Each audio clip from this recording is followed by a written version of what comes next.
આવું કહેવામાં આવતું તેનો શું અર્થ લગાવો? પણ એવું જ છે, એમાં પરસ્પર વિરોધી ગુણધર્મ છે.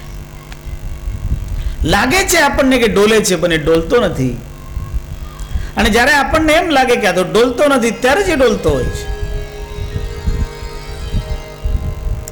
હવે વૈજ્ઞાનિકો આ ભાષાને થોડુંક સમજવા માંડ્યા છે. જ્યારે વૈજ્ઞાનિકોએ નવી નવી શોધ કરવાની શરૂઆત કરી અને નવા એમના સંશોધનો સૂક્ષ્મથી સૂક્ષ્મનું સંશોધન કરતા થયા, ત્યારે એમને જે વર્ણન જગત માટે આપ્યું છે એ વર્ણન એવું જ થવા માંડ્યું છે. જેવી રીતે સામાન્યતયા સૂક્ષ્મ વસ્તુને, અત્યંત સૂક્ષ્મને એટમ કહેવામાં આવ્યું છે, પરમાણુ. અને પરમાણુની વ્યાખ્યા આપવામાં આવી જે કોઈ દિવસ તૂટે નહીં, અખંડ હોય એ પરમાણુ.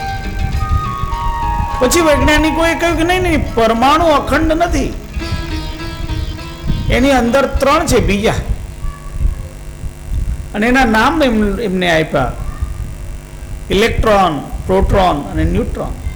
એની અંદર છે કઈ, તો આપણે એમ માની લીધું ભાઈ ઇલેક્ટ્રોન, પ્રોટોન, ન્યુટ્રોન છે એ પછી છેલ્લા છે.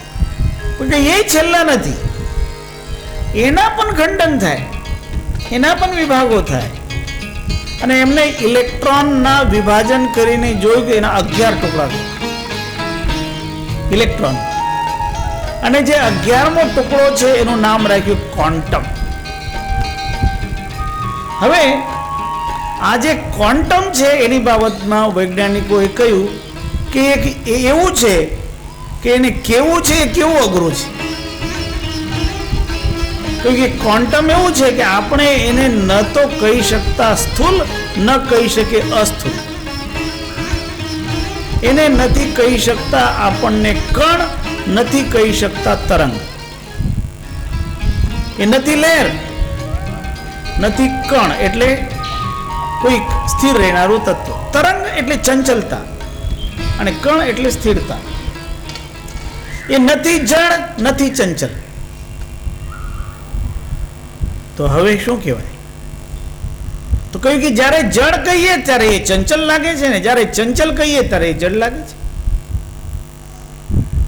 એ પરમ તત્વની વિશેષતા જ આવી છે. હવે વૈજ્ઞાનિકો પણ આવી રીતે ધાર્મિકોની ભાષા બોલતા થઈ રહ્યા છે. એટલે ધીમે ધીમે એમણે પણ આવું તો પડશે આ બાજુ. કારણ જે પરમ ધાર્મિકો છે એમને જે સત્યનો અનુભવ કર્યો છે એ સત્યનો અનુભવ સૂક્ષ્મ રૂપે અનુભવ કરેલો છે. અને એના માટે જ નામ રતિ ખાસ કરીને આપણને કહેવામાં આવ્યું કે સત્યનામમાં વિલીન થવાનું છે. થોડું આપણે સત્યનામનું કીર્તન કરીએ. સત્યનામ ભજો, સત્યનામ ભજો, સાચા સંત થવા સત્યનામ ભજો, સત્યનામ ભજો, સત્યનામ ભજો.